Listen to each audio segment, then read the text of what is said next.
Cleopatra, Queen of Egypt, a woman renowned for her powers of seduction who would stop at nothing, including murder, to achieve her ends. The career of Cleopatra is one of calculation.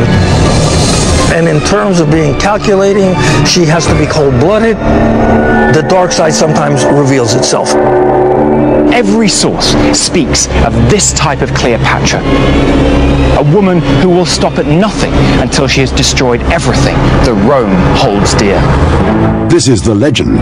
To find the truth that underlies it, it's necessary to peel back the layers of time to reveal what's real and what's myth. Investigators will put Cleopatra's life under the spotlight using a wide range of scientific tests. They'll reveal how she murdered her entire family in her craving for power. And a leading forensic psychiatrist will put Cleopatra on the couch to explore her dark side and to see how she measures up against other ancients behaving badly. Cleopatra, the last queen of Egypt, has been called the most wanton seductress in history. Driven by power and ambition, her life was saturated in a steamy cocktail of sex and murder. The ancient Roman sources called her an oriental hussy and a whore queen. Cleopatra is fascinating. Since she was one of the few women rulers in the ancient world, I want to look to see how she uses sex, power, and assassination to achieve her aims. To get under Cleopatra's skin, psychiatrist David Mallet is going to examine her behavior and then attempt to rank her against other tyrants in history. Like Julius Caesar, Genghis Khan, and Emperor Nero. Cleopatra proved she would stop at nothing to gain and hold on to power. She poisoned her 13-year-old brother in her bid to take outright control of Egypt. She had her younger sister murdered in the sanctuary of a temple, which scandalized the entire ancient world. And she seduced the two most powerful men in Rome in her lust for power. But most of these salacious stories about Cleopatra were written by Romans, and they despised her. Cleopatra is represented in the Roman sources as the ultimate seductress, an evil murderer, in their words, a fatal monster, a woman who wants to take over Rome and seduces men so they will do anything for her, contrary to law or nature. To uncover the truth about Egypt's famous queen, we must begin with the events of her childhood. As the daughter of Pharaoh Ptolemy XII, she was well educated and groomed for power from birth. Over its 300-year rule in Egypt, her dynasty, the Ptolemies, had transformed Egypt into a cultural and economic force in the ancient world. But there was a black side to the family. Internecine murder and incest had been grim facts of life throughout their centuries in charge of eternal Egypt. Her two younger brothers and two sisters jostled like gangsters for control over their country. Occasionally, someone got hurt. In 58 BC, Cleopatra's father is forced to flee Egypt to Rome after a rebellion that had been started by his own daughter, Cleopatra's half-sister. He took Cleopatra, a girl of 11 at the time, with him to Rome. In what was something of a family tradition, in quick succession, Cleopatra's sister ordered the strangulation of her husband, killed her mother, and then ascended the throne. But she was not the only ruthless person in the family, and soon her wickedness caught up with her. Cleopatra's father comes back to Egypt, this time with an army from Rome to help him retake power. And one of the first things he does is execute his own daughter, the one who had started the rebellion against him. Cleopatra grew up in the middle of this blood-soaked family soap opera. Cleopatra, at such a young age, is given a very vivid picture of how to do family politics. You have to kill members of your own family or risk being killed instead. Cleopatra's witnessing of the assassination of her own sister has a profound psychological effect on her. She knows that life is cheap. She knows that you accumulate power at all costs, even if it means killing your own family members. That particular lesson hit home, as did another one, as true now as it was then. If you want to succeed in politics, you need powerful friends. Cleopatra is witnessing firsthand Rome's military might and sees what it can do when it's on your side. This has a profound impact upon her. She will never forget this the rest of her life. Cleopatra's father died in 51 BC. As the oldest male, Cleopatra's young brother was anointed pharaoh. And following Egyptian law, Cleopatra became his co-ruler. She was 18, he was 10. That same ancestral law demanded that they were married to each other. According to Ptolemaic tradition, siblings must intermarry to cement their position on the throne. And this is a long-standing pharaonic tradition. But to us, it's perverse. It's revolting. This is incest we're talking about. It wasn't exactly a match made in heaven. True to form, the Ptolemies were soon at each other's throats. Within 2 years, relations had broken down completely. Cleopatra's brother-husband mounted a coup d'etat, and Cleopatra was forced into exile. There's no way Cleopatra would give up Egypt or renounce the throne. She's definitely running for her life. But she's an ambitious person, and the throne is her birthright. So in exile, she's definitely looking for any opportunity to return to Egypt. To do that, she would need powerful assistance, and her childhood experience of exile with her father had taught her where to find it. Although rich grain harvests and the commerce of the port of Alexandria had made Egypt a wealthy country, it was surrounded on all sides by the vast might of Rome, the empire that dominated the ancient world. If Cleopatra could harness Roman interests in Egypt for her own ends, then the country could be hers. And Rome had recently celebrated a new leader, Julius Caesar. He would be the perfect ally. I think she saw Julius Caesar as a vehicle to restore her to power in the same way that the forces earlier of Rome brought her father back using Roman resources. Could she use the lessons learned from her father to gain Rome's influence in support of her own cause? Caesar arrived on the shores of Egypt on the 2nd of October, 48 BC. He was now the most powerful man in the Roman Empire. Cleopatra's experiences with her father had taught her one thing, that you needed Rome on your side if you were going to be on the throne of Egypt. And so that's what Cleopatra did. She went for a once and for all opportunity to get Caesar on her side in her bid for the Egyptian throne. Cleopatra's only chance of retaking Egypt was to obtain Caesar's support, and with it, the military strength of his legions. What could an exiled queen with few allies do to win the backing of the most powerful man in the world? The answer, she realized, was whatever was necessary.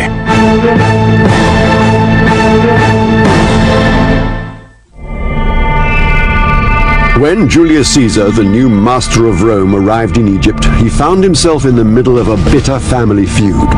Cleopatra and her brother-husband were battling for control of the pharaoh's throne. Cleopatra had been exiled to southern Egypt, far from the capital Alexandria. She decided that if she could win Caesar's approval and make a military and political alliance with him, she could perhaps wrest power from her brother and become sole ruler. She returned covertly to Alexandria in order to meet Caesar. But banished from political life, Cleopatra had no resources and only one asset, herself. Therefore, her only way to regain power was sex. The story goes that Cleopatra paid one of her servants to roll her up in a carpet, carry her in a boat across the river to the palace at Alexandria, and carry her into Caesar's apartments. There, as the carpet was unraveled, Cleopatra literally revealed herself to Caesar. That was how Cleopatra and Caesar met for the first time in Egypt. This is one of history's most memorable and entrancing first encounters. The Roman sources luridly describe it as a wickedly seductive ploy by Cleopatra. But was it really just a cynical stratagem for romancing the most powerful man in the world? Would it really have happened like that? Paramedic Fred Galvin is going to use a model to examine the story.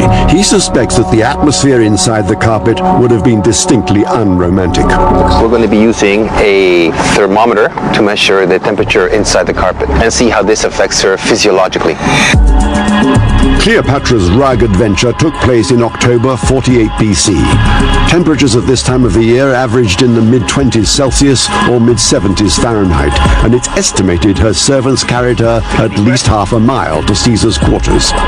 Fred is recreating this journey in a comparable daytime temperature. Within 3 minutes, the temperature inside the carpet is already rising rapidly. We have a temperature reading of 91 degrees Fahrenheit. It will continue to climb, I expect, as she remains in here and body heat continues to build. It's also a warm day. He's concerned about the effects of the build-up of heat on the model's health. Insulated by the carpet, a rise in her body temperature of just a couple of degrees can rapidly become dangerous. At that point, we'll begin to tax the body's ability to cool off, especially since she is wrapped in this carpet and is not able to effectively use the air circulating around her to cool her off the way we normally would. So after approximately 20 minutes of testing, we are now at 96, 97 degrees Fahrenheit. It's going to get quite stifling in there very soon. As Fred suspected, the temperature is rapidly approaching a dangerous level. It's getting really, really hot. It's getting harder to breathe steadily, and it feels like it's closing in on me more and more.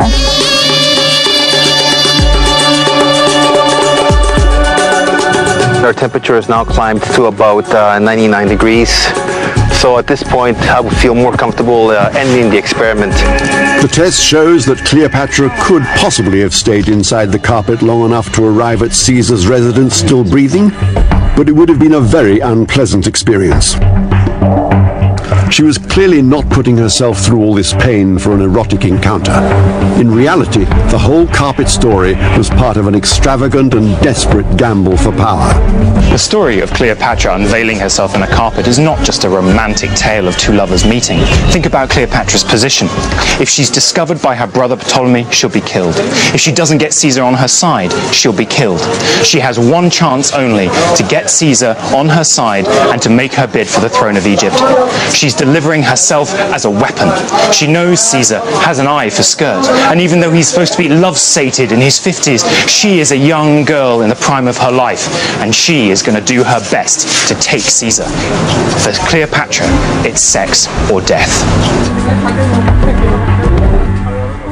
Cleopatra didn't care what she put herself through to seduce Caesar.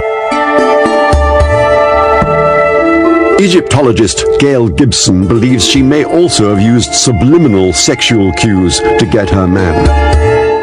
The Greeks and the Romans, who would often have light-colored eyes, use something called atropine. It comes from belladonna, and it makes your pupil very, very big and black. That dilation is a sign of desire, and so it makes the person you're looking at realize you really want them. And if that didn't work, other cosmetics to simulate arousal were easily available. These lip glosses of Cleopatra in her time would have been made of fat with either an ochre in them or a berry juice. Lips are always important for women because they look nice, but for Cleopatra they're even more important. Her lips have to be full and rich and luscious because, after all, in orgasm, a woman's lips swell up, and she wants to always look sexy and orgasmic. According to legend, Cleopatra was a great beauty. Seducing Caesar, a notorious womanizer, should have been easy. But at the Archaeological Museum of Nicopolis in Greece, rare coins minted during Cleopatra's reign reveal something rather unexpected. One of the key things about coins like this is that they're propaganda tools, they're bumper stickers for the people they portray, because they're circulated all around the Roman world. In the ancient world, coins often bore the most accurate portraits of rulers, and these coins reveal a surprise. This is a coin of Cleopatra, and it's quite realistic, as is the style of the times. And you can see that despite the fact she's supposed to be a beauty of legend, she actually looks quite ugly. This view is echoed by the Roman writer Plutarch, who asserts quite emphatically that she was not a beautiful woman. Computer imaging can now allow the face of Cleopatra to be reconstructed.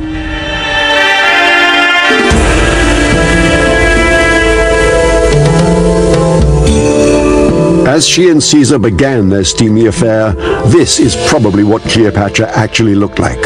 So if she didn't entrap Caesar with her drop-dead gorgeous looks, how did she accomplish one of history's great seductions?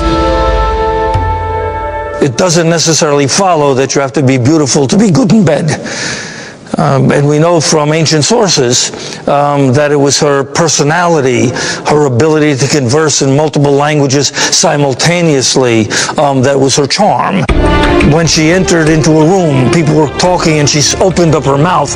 Everyone stopped, turned their heads to look at her. So a magnetic personality, great intellect, an ability to use the physical characteristics she had, all contribute to making her an extraordinary individual.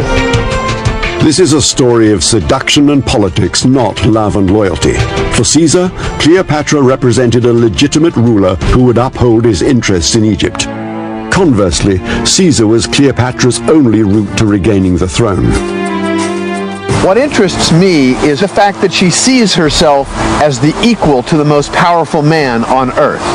Cleopatra is very comfortable using her sexuality to gain and keep power.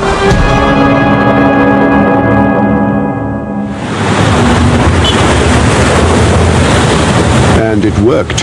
Living with Caesar in Alexandria, Cleopatra could plan to settle the score with her brother husband.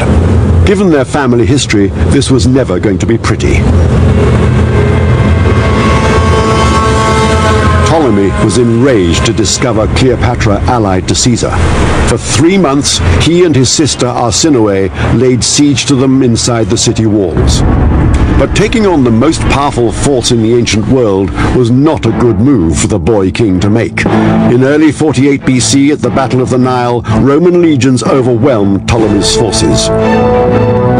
Thousands of his soldiers fled the field, and Ptolemy XIII drowned while trying to escape, the weight of his golden armor dragging him under the water.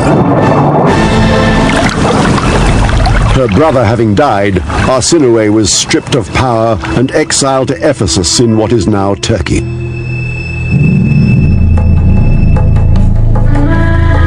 Caesar had won the war, and Cleopatra had regained Egypt. They embarked on a victory voyage of celebration down the Nile. Success seemed complete and joy unbridled, but she was still 18 and he was 52. Was it such an idyll? The status of the relationship between Cleopatra and Caesar is unclear. On the one hand, in the year following their cruise down the Nile, Cleopatra accompanies Caesar back to Rome. He installs her in a villa. He puts a statue of her up in the city. Yet on the other hand, Caesar's also got his wife in Rome. Half of Rome doesn't like Cleopatra. As Cicero the orator says, all evil comes from Alexandria. And even Caesar never makes mention of their relationship in his official accounts of the war in Alexandria. The relationship, then, is never an official one. Cleopatra, though the mistress, is left out on a limb. Any other mistress might have elected to keep a low profile, but not Cleopatra. 9 months after her first momentous encounter with Caesar, she gave birth to a son, and she didn't hesitate to announce to everyone who the father was. Caesar never officially acknowledges paternity of the child. Instead, Cleopatra is left to do it with his name. The child's name is Ptolemy XV, Philopator, Philometor, Caesar, and his nickname becomes Caesarion, Little Caesar. With this, Cleopatra is cementing her position and her powerful role in Egypt. She has a son who's the child, supposedly, of the most powerful man in the Roman world. Cleopatra's malevolent brother-husband was dead. One of her sisters was also dead. She had Julius Caesar in her bed and little Caesarion on her lap. After the seduction, murder, and maneuvering, it was all looking very promising for Cleopatra. However, the volatile nature of Roman politics was about to shatter her happiness.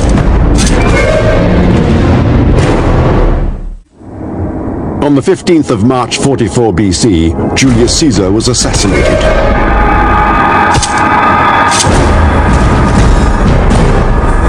Cleopatra's perfect world came crashing down around her ears. It must have been very difficult to be riding the crest of an enormous wave that would never break, basically, and then to find all of a sudden the news coming to you that the man on whom you hung all of your hope, your partner in life, was brutally cut down as Caesar was assassinated. I'm sure that Cleopatra was absolutely devastated, but she was quick to act. And that action was typically brutal. With Caesar gone, she was at risk from any pretender to the throne of Egypt. Her nearest rival was her last remaining brother, the 13-year-old Ptolemy XIV. He had never appeared to be a threat to her, but soon after the murder of Caesar, he mysteriously disappears from the historical record. Her younger brother, Ptolemy XIV, disappears from the Egyptian sources. They give us no clue as to what happened to him. But if we turn to the Roman sources, a historian called Josephus tells us that Cleopatra might have had a hand in his murder. And what's more, Josephus also indicates that she might have poisoned him. It also seems to be part of an emerging pattern of a great attraction between Cleopatra and poisoning people. She's rumoured to have practiced on prisoners to find out which was the most fast effective, and even later in her life on her own servants. Could Cleopatra really have poisoned her brother? She had the motive, she probably had the opportunity, but did she have the means? A toxicologist can answer that. Cleopatra had many poisons available to her. She would have all the botanicals as well as some of the famous metals like arsenic. So there's no question she would have had easy access. The first possibility is rhododendron, a potent toxin that flourished in the wild in Cleopatra's time. But Dr. Erickson rules it out. It would take a large amount of rhododendron to really do something diabolical or to kill someone. A more likely candidate is an extract of the plant henbane. Henbane is a very interesting plant. Cleopatra would have had access to this because the cosmetics and makeup were very important for her. It was part of her royalty, her beauty, and many of the cosmetics had poisons in them, but it was a small enough amount where it really didn't cause total body poisoning. If henbane got into the system, you start getting very agitated. Then your heart starts getting tachycardic, meaning a rapid heart rate. Then you have a seizure and a convulsion, and if it's a large enough dose, you can cause death. It's probably not a good way to actually kill someone quickly. So death from henbane was slow and not ideal if you wanted to get rid of someone fast. That leaves aconite, an extract of the highly toxic plant monkshood. This is something that a small amount can be very lethal. The effects of aconite on the body is quite demonstrable and quite devastating. The symptoms of aconite poisoning are vomiting and diarrhea, and the poison has a rapidly lethal effect by causing massive heart and respiratory failure. It's hard to detect. You could put it in drink, you could put it in food. It is widely accessible. It was very popular during the times of Cleopatra. This seems to be, although there's no accurate writing saying what she used on her brother, but this would have been a perfect choice. The ancients referred to aconite as the queen of all poisons. What better choice for Cleopatra than the queen of all poisons? It would have been a simple matter for Cleopatra to slip some aconite to her brother in a potion, and it was the kind of thing she might be tempted to do. She was a politically ambitious woman. That was the dark side of her character. Her paramount concern was her own political survival, and her brother was therefore expendable. Cleopatra's psychological profile is looking dubious. Cleopatra's killing of a close family relative, her brother, is clear evidence of psychopathic behavior. Killing without guilt or remorse. Cleopatra had eliminated her brother, but without Caesar to underwrite her status, she was still vulnerable. To retain her authority as ruler, she needed a new Roman alliance. Seduction had worked for her before. Why change a winning formula? She decided on 42-year-old Mark Antony, one of Caesar's most able generals. The Roman Empire was at this point split between West and East, and Mark Antony controlled the Eastern Empire. Cleopatra studied her new target. She wants to maintain a strong relationship with the Roman Empire to ensure her place on the throne. She will do whatever it takes to impress Antony. Cleopatra needed to pull out all the stops to extend her 10-year rule as Queen of Egypt. It was her second moment of destiny on the Nile. Their first meeting is legendary. She's about 28 years old and in the prime of her life. Cleopatra creates a grand spectacle. She arrives by boat. The stern is covered in gold, the oars are dipped in silver, perfume is in the air, and she is dressed as Aphrodite. When they do meet, sparks fly. The meeting marked the beginning of a legendary love affair, fueled by a high-octane combination of sex, power politics, and perhaps love. Everything in the story of Cleopatra and Mark Antony was exotic and extraordinary. Cleopatra and Mark Antony are extremely competitive with one another, always trying to outdo the other. And the story goes that one time Cleopatra boasts to Mark Antony, "I can spend 10 million sesterces in one dinner. That's like $100 million. Now Cleopatra owns 2 large pearls, and she takes one pearl, puts it in a glass of vinegar where it dissolves, and she drinks it. She's just consumed $100 million in one glass. Dissolving a pearl in vinegar and drinking it is one of the most extravagant episodes of Cleopatra's career. It was used by the Romans to illustrate the depths of her decadence. But did it happen? Can the Roman authors be trusted? So now we're doing a recreation of what we think may have happened. We're going to see if a pearl does in fact dissolve in the vinegar. And now we will take this modern cultured pearl, and this is the big moment. She drops it in. One can see that there is a reaction going on at the very bottom and on the surface of the pearl. Very slowly carbon dioxide is being generated, and when the bubble grows large enough, we'll see a lone bubble. There we go up to the top. Very slowly the surface of that is being corroded as it dissolves and reacts with the acetic acid, and the carbon dioxide bubbles come to the surface. The experiment works, but dissolving the pearl proves a slow process. So it can do nothing else, I think, but lead us to doubt the whole concept of being able to dissolve a pearl to where one would be able to drink it as a neutral solution. The process is far too slow to fit the story of a glamorous dinner party trick. It appears the Roman commentators had become carried away in their desire to demonize Cleopatra. There's no doubt about it. Cleopatra is a seductress. Her life is extremely excessive. But this story says more about the Roman authors and their attempts to write an engaging anecdote than it does about telling the truth. But one thing they did report correctly was that Cleopatra and Antony had embarked on a truly passionate affair. The lovers descended into a relationship steeped in a heady broth of power and sex that would eventually drown them both. Cleopatra and Mark Antony were the ultimate power couple of the ancient world. It suited Cleopatra perfectly. Cleopatra is a woman of drama. She doesn't do anything on a small scale. It is exactly the same thing she does to Caesar, coming out of a rug. They are grandstanding to gain the attention of the man she needs to be able to pull in on her side. But Mark Antony also became the great love of Cleopatra's life. There's this absolutely unbelievable carnal bond between these two. You talk about the greatest love story in history, and it has to be the intimacy of Cleopatra and Mark Antony. I mean, the electricity is just unbelievable. The relationship was as much about politics as about sex.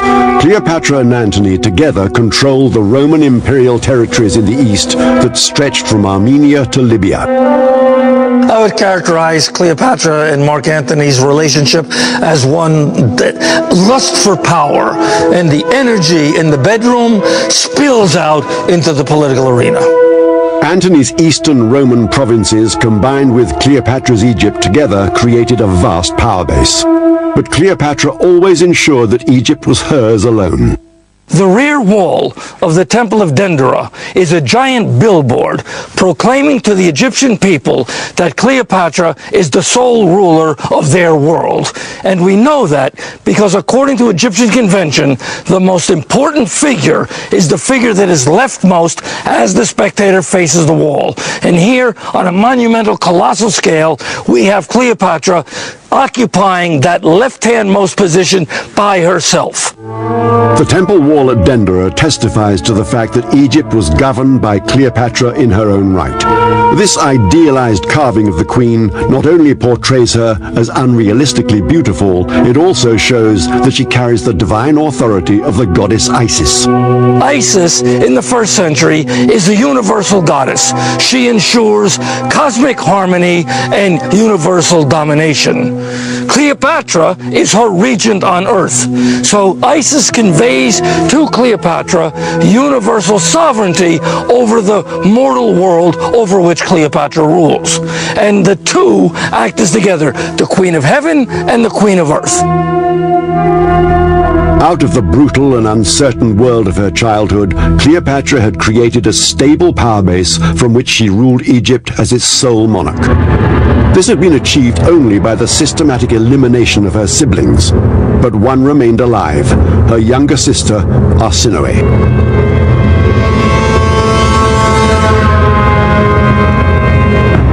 Cleopatra and Arsinoe were sisters, but they were also dangerous rivals for the throne of Egypt. Throughout their lives, they were competing against one another for the power that came with being the pharaoh in Egypt. While Arsinoe lived, Cleopatra's position would never be secure. There could only be one course of action. 41 BC, Ephesus, Turkey. Arsinoe was living in exile in a religious establishment that by ancient tradition guaranteed her protection. Cleopatra couldn't hurt her there, but Mark Antony could. So Cleopatra demanded a show of allegiance from her lover in the form of a murder. The sanctity of a temple complex was irrelevant to her. It was here, on the steps of the Temple of Artemis at Ephesus, that Mark Antony, the lover of Cleopatra, came to murder Arsinoe, Cleopatra's own sister, on Cleopatra's orders, in a crime that scandalized the whole of Rome. And there's new evidence to reinforce the story that Cleopatra's sister really did die here. Archaeologists believe they've found Arsinoe's tomb. It dates from the right time, contained the corpse of a noblewoman, and is decorated with Egyptian motifs. There was only one high-ranking Egyptian woman in Ephesus at the time the body was placed in this tomb.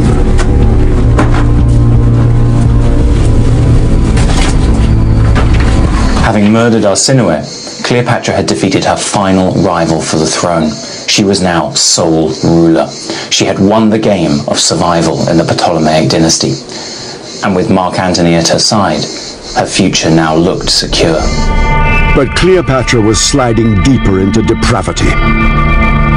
When Cleopatra's brother is murdered, perhaps it's just political. But with the murder of another close family relative, her sister, to me as a psychiatrist, we see a pattern of clear psychopathic behavior. But in Rome, Octavian, the leader of the Western Empire, was stirring up opposition to the alliance of Cleopatra and Mark Antony. Antony, he insisted, was enthralled to the evil queen. He'd clearly gone native. To the proud Romans who thought themselves superior to everyone, this was unforgivable. War became inevitable. Historian Mike Ibeji has come to Actium in Greece, scene of the decisive naval engagement of the war. Octavian had sold the conflict to the Roman public as a necessary confrontation between Rome and a dangerous foreign threat, Cleopatra. This was the point when Octavian cemented Cleopatra's reputation as a whore queen. The worse he portrayed her, the more justified his war would appear.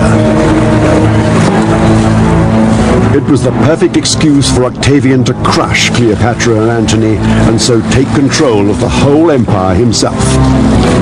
War breaks out in 31 BC, and Antony's wrong-footed right from the start. A surprise move by Octavian traps him here in the Bay of Actium. Actium lies on the western shore of Greece at the junction of two worlds. To the west was Rome, to the south Egypt.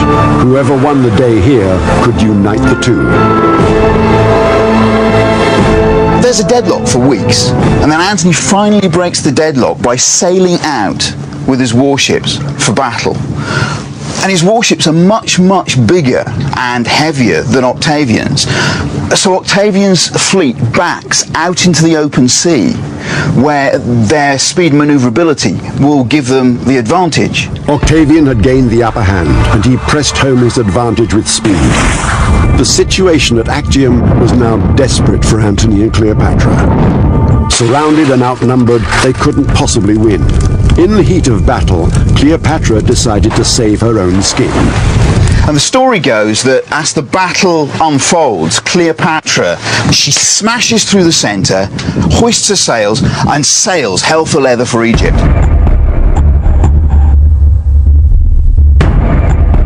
And Antony, poor desperate sap, basically goes running after her, leaving most of his navy in the lurch. It wasn't one of the Egyptian queen's finer moments. The Battle of Actium turns against her. She abandons Mark Antony. Her self-preservation trumps any loyalty she has to her lover. The defeat at Actium was a disaster for Cleopatra. It was the beginning of the end for her. Octavian built a temple overlooking the bay to celebrate his victory. He well realized that this battle was the turning point of the campaign and that he was on the verge of taking control of the whole empire. He'd just got to tidy up the loose ends of his defeated opponents before taking the prize. From this moment, Cleopatra and Antony were running for their lives. I feel quite sorry for Cleopatra, because she never ever really felt able to operate as a woman within her own right. She always felt she had to attach herself to the next Roman bigwig to come along. And of course, in the end, she attached herself to the wrong man and was doomed to fall with him. Cleopatra and Antony fled to Egypt and took refuge within the fortified city walls of Alexandria. It was only a matter of time before Octavian caught up with them. By 30 BC, Octavian is at the very gates of Alexandria. Mark Antony commits suicide, dying in the arms of Cleopatra.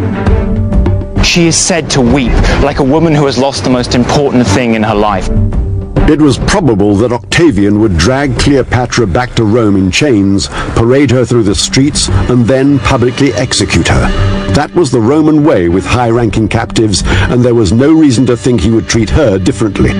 Cleopatra had no options left. It was time for the actress's final performance.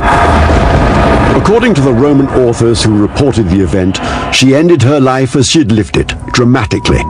They say she killed herself by means of a lethal snake bite. A knife would have been just too predictable. But is the story true, or just another tall tale like the dissolved pearl?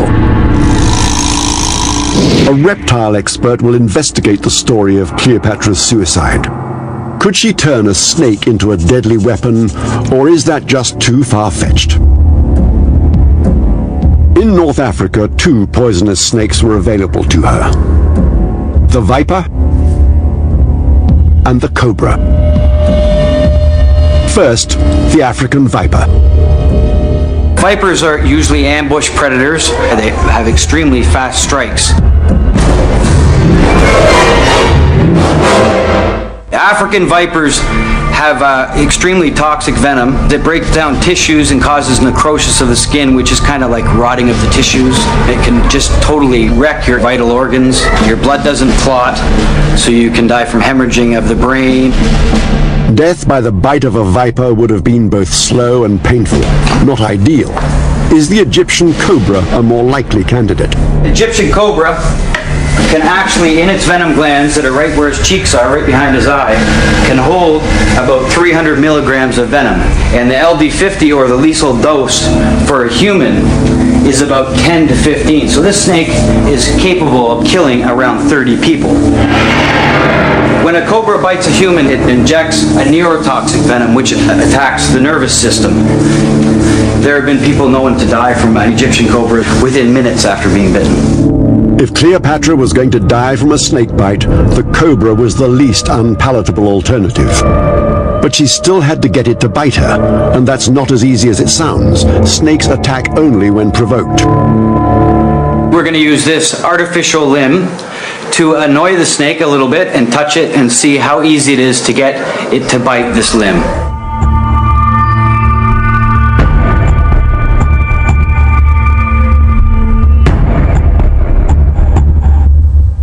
You really have to agitate the snake or get it upset, or you have to pick it right up.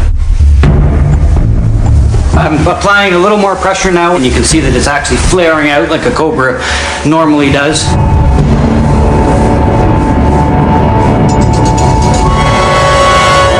See, the snake is now latched on and is trying to inject venom. Okay, if you look closely, you can see the snake actually lost a tooth in the process, and you can also see that there's some venom on the hand there. That is a deadly enough amount of venom right there to kill a few people on the finger there. Provoking a snake into biting her might not have been the most dignified end, but if Cleopatra was determined enough to kill herself in this manner, she would probably have succeeded. Cleopatra knows she's going to die. She opts for a dramatic death by snake bite. To me, as a psychiatrist, this shows theatricality as a central aspect of her personality. Cleopatra held control of Egypt for 2 decades. She rose to power on the backs of the sudden and nasty death of her siblings, and she maintained her authority by ruthless political skill and her superweapon, sex. She was flamboyant, smart, and very, very dangerous. Where does such behavior place Cleopatra on a psychopathic scale that compares her with other tyrants in history? Most of her actions are goal-driven like those of Julius Caesar and Genghis Khan, but there's a darker aspect to her behavior. Cleopatra shows significant psychopathic behavior. She kills her brother, she orders the death of her sister in order to retain power. This behavior moves her towards more psychopathic personalities like Caligula and Attila the Hun. But that's just one aspect of her profile. She was an exhibitionist who loved being center stage, and she stayed there by putting on grand spectacles, like being rolled out of a carpet for Julius Caesar, by her exquisitely performed seduction of Mark Antony, and her melodramatic death from snake venom. By these acts, Cleopatra exhibits signs of histrionic personality disorder, a deep psychological need to be admired by a large audience. Cleopatra scores high on a histrionic personality scale. Her theatricality, the costumes of her as a goddess, sailing down the Nile, even how she's presented to Caesar in a rug, her death via snakebite in a very dramatic fashion, all speak to this aspect of her personality. So who in history has a similar personality profile? Cleopatra reminds me of Catherine the Great, the ruler of Russia. They're both women playing in a man's world. They're both charming and intelligent. They're both quite theatrical. And when needed, they're both cold-hearted and ruthless. These personality traits make Cleopatra one of history's great survivors. Her methods may have been unattractive, but they worked, at least for a time. What she couldn't know is that she was destined to be the last pharaoh of Egypt. After her death, Rome moved in. Magnificent Egypt became a mere province of the empire. The land that Cleopatra aspired to rule, a great civilization dating back thousands of years, was gone forever.